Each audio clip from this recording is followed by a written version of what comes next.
Bonjour, me voici en direct comme tous les mardis 13h. Si vous m'écoutez en replay, soyez gentil, mettez-moi un petit hashtag replay. Et puis si vous êtes là en direct à m'écouter, soyez gentil, mettez-moi un petit pouce. Ça fait toujours plaisir de savoir que je ne suis pas toute seule. Voilà, alors c'est vrai qu'aujourd'hui je voulais revenir, et je pense d'ailleurs que je vais faire ça aussi la semaine prochaine, sur des notions peut-être voilà, assez simples, mais rappeler certaines bases. Et notamment, je voulais parler de confiance en soi et d'estime de soi. Parce qu'en fait, c'est pas la même chose. Or, souvent, moi je le vois beaucoup dans mes consultations, j'ai des personnes qui vont arriver en me disant oh, j'ai pas du tout confiance en moi, alors qu'en fait, c'est pas un problème de confiance, c'est plutôt une histoire d'estime, d'amour de soi, de valeur de soi, ou parfois, on confond les deux. Et donc, je pense que c'était important, je voulais un petit peu reclarifier et voir vraiment quelle est la différence entre les deux, entre ces deux, j'ai envie de dire, concepts, parce que c'est sûr qu'on ne travaille pas de la même manière si on parle de confiance en soi ou si on parle d'estime de soi. Et peut-être pour vous, d'être voilà, peut-être d'être conscient, de remettre de la conscience. Non, mais tiens, là au fond, ce que je pensais qui était peut-être un problème de confiance en moi, en fait, je parle d'estime de moi ou vice-versa. Ça vous permettra peut-être vous aussi de pouvoir agir, parce qu'on n'agit pas de la même manière selon qu'on travaille la confiance en soi ou l'estime de soi. Alors, la confiance en soi, donc je vais juste peut-être réexpliquer les deux concepts. La confiance en soi, en fait, ça va, c'est je me sens capable de. Donc ça va parler du faire, en fait. C'est-à-dire, c'est la croyance, c'est la conviction qu'en fait, ici, dans cette situation, je suis capable d'agir efficacement dans une situation donnée. Okay, donc c'est très concret, c'est très contextuel. Par exemple, je peux avoir confiance en moi pour parler en public. Je peux avoir confiance en moi pour conduire une voiture. Je peux avoir confiance en moi dans le travail qu'on me demande, pour lequel je suis rémunérée. Je peux, par exemple, moi, avoir confiance en moi pour accompagner les personnes qui font appel à mes services. Okay, et je peux très bien avoir très fort confiance en moi dans un certain domaine, et puis pas du tout dans un autre. Okay, donc en fait, c'est ça qui est important, c'est que souvent les personnes arrivent chez moi en me disant « j'ai pas confiance en moi ». Et comme si c'était quelque chose, comme si la confiance en soi, avoir confiance en soi, c'était une qualité globale. Or, ben non, on peut être très confiant dans un domaine et pas du tout dans un autre.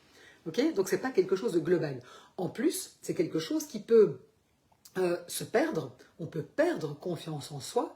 Et c'est quelque chose qui peut se travailler, on peut gagner confiance en soi. Donc c'est vraiment important de bien se rendre compte que ce n'est pas un truc qui est un énorme truc, la confiance en soi, c'est beaucoup plus subtil. Okay, et c'est vrai qu'on peut par exemple perdre sa confiance en soi, et tiens, j'étais quelqu'un qui était assez confiante dans mes capacités, par exemple de réussir mes examens, et puis le fait d'avoir une fois, deux fois, trois fois raté, eh bien quelque part, tout à coup, waouh, j'ai perdu confiance en moi, donc j'ai envie de dire c'est contextuel, j'ai perdu confiance en moi, là tout à coup, de me dire, mais waouh, est-ce que je peux me faire confiance, que je peux réussir par exemple mes examens parce que j'ai connu plusieurs échecs. Vous voyez, donc la confiance en soi, elle va dépendre du contexte, de l'expérience, des expériences qu'on a vécues dans un certain contexte, et puis de notre apprentissage. Okay, donc c'est là qu'on peut perdre sa confiance en soi après un échec, après une critique, après un événement marquant. Okay, mais évidemment, comme je le disais, la bonne nouvelle, c'est que ça peut se travailler. Et ça va se travailler comment? Eh bien justement, en faisant, en osant, en essayant, en répétant. Par exemple, quelqu'un pourrait dire, moi, j'ai pas du tout confiance en moi, j'ai très peur de parler en public. Eh bien, c'est sûr qu'à un moment, se dit, bon, mais si je vois que ça m'handicape et que c'est quelque chose, alors parfois il y a certaines personnes qui n'ont jamais besoin de parler en public dans leur vie, mais pour certains, ça peut peut-être faire partie, ça peut être une partie de leur travail, et c'est vraiment quelque chose dont ils souhaitent, donc j'ai pas confiance en moi, eh bien c'est quelque chose qu'on va pouvoir travailler, et c'est-à-dire à un moment, comment je vais pouvoir sortir de ma zone de confort. Et donc souvent les personnes me disent, oui mais moi je ne le fais pas parce que j'ai pas confiance en moi. Et je dis, mais en fait il faut le prendre dans l'autre sens, c'est parce que j'ose, c'est parce que j'essaye, parce que peut-être j'ose me confronter à, oui peut-être de rater, mais que en fait quelque part je vais augmenter ma confiance en moi. Okay, donc en fait la confiance en soi elle va se construire, d'accord? Alors que quand on parle d'estime de soi, là on va plutôt parler de la valeur que je vais me donner. Okay, donc là c'est plutôt où on avait le faire, ici on est plutôt dans l'être. Okay, je vois que Nadège, bonjour Nadège, et donc là on est plutôt dans l'être. Okay, donc c'est pas ce que je fais, mais c'est plutôt ce que je vais penser de moi. Quelle est la valeur que je vais me donner, okay, en tant que personne. D'accord? Et donc c'est beaucoup plus, c'est quelque chose qui est beaucoup plus global ici, quelque chose qui est beaucoup plus profond et qui est intimement évidemment lié à notre histoire. Ok?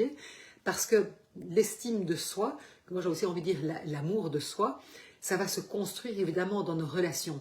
Et surtout évidemment dans relations très précoces. Par exemple, quand j'étais enfant, comment est-ce que j'ai été regardée? Comment on m'a parlé? Comment j'ai été aimée? Comment est-ce que je me suis sentie reconnue? Vous voyez, donc c'est vraiment, donc c'est très lié à des expériences précoces. Et j'ai envie de dire aussi, ce qui est intéressant, c'est aussi à notre dialogue intérieur. C'est-à-dire, qu'est-ce que je me dis à moi-même? Comment je me parle? Hein, et là, vraiment, les personnes qui me connaissent et qui savent que moi, voilà, un de mes grands, je dirais moi, enfin en tout cas, de mes grandes ressources, justement, c'est l'autocompassion en pleine conscience, parce que c'est clair que pour moi, c'est vraiment de pratiquer l'autocompassion en pleine conscience, c'est un des moyens, en tout cas, de pouvoir, d'apprendre à s'aimer, j'ai envie de dire, à se réconcilier avec soi-même, et on n'a pas besoin d'être parfait. En fait, on est parfaitement imparfait. Et donc, c'est comment je peux entrer, je veux dire, en appréciation de moi dans toutes mes facettes, même peut-être les facettes qui sont moins glorieuses. Parce que c'est vrai que parfois, hein, on peut se dire, oh mon Dieu, hein, si les gens savaient vraiment qui je suis, mais quelque part, ils verraient bien que je ne vaux pas grand-chose. Donc, il y a vraiment tout un, j'ai envie de dire, tout un travail à faire, évidemment, quand il s'agit ici, hein, que la façon dont on va travailler va être très différente si on est dans une difficulté par rapport à, j'ai envie de dire, de l'estime de soi, ou si on est dans une difficulté par rapport à de la confiance en soi. On ne va pas travailler de la même manière. Parce que d'ailleurs, il y a des personnes qui peuvent vraiment avoir plein de réussites. Moi, je pense notamment à un monsieur que j'accompagne, qui est quelqu'un qui a très très bien réussi dans la vie. C'est vraiment un homme qui a accumulé toutes les réussites, et notamment des grandes réussites professionnelles. Or, pourtant, il a vraiment une très faible estime de lui-même. Donc, vous voyez, c'est pas corrélé. Ok? Ou on peut avoir une très bonne estime de soi, mais par contre, manquer de confiance en soi dans un certain domaine. Okay? Donc, vous voyez que c'est important de pouvoir travailler au bon endroit et d'être bien conscient où ça se situe, où ma difficulté, où ma souffrance se situe. Alors, c'est sûr que la confiance en soi, comme je le disais, elle va se travailler dans l'action. C'est-à-dire, c'est comment on va pouvoir très progressivement sortir de sa zone de confort. Et donc faire attention évidemment de ne pas vouloir aller trop vite, trop loin, parce que là on peut rentrer tout à coup dans une zone de panique, mais donc c'est comment on va agrandir sa zone de confiance. Donc comment on va apprendre, comment on va expérimenter, comment on va aussi accepter l'imperfection et peut-être de se tromper. J'ai toujours quand on regarde comment un enfant apprend à marcher, généralement un petit bébé, c'est pas qu'il se lève du premier coup et puis qu'il marche parfaitement. En général, il se lève, il essaye, il fait un pas, il retombe, il recommence, il essaye. Et parfois, en tant qu'adulte, on a un petit peu oublié, j'ai envie de dire, ça. Et donc, on se dit, mais au fond, je peux aussi avoir droit à l'erreur, je peux essayer, je peux expérimenter. Ok? Alors que l'estime de soi, on va le travailler évidemment différemment, c'est-à-dire qu'on va aller revisiter notamment nos blessures. Peut-être des choses, des narratifs qui se sont mis en place très tôt dans notre vie, ou qui se sont développés plus tard parce que voilà, on a vécu des choses difficiles, notamment par exemple dans une relation amoureuse où on peut se retrouver avec malheureusement dans une relation qui peut être qui peut être toxique, hein, qui peut être très provoquer beaucoup de blessures et qui peut vraiment très fort entamer l'estime de soi, l'émotion de soi, parce que on a été constamment soumis à des critiques, à des choses vraiment très difficiles. Et donc, comme je le disais, hein, l'autocompassion peut vraiment être un outil pour pouvoir travailler ça.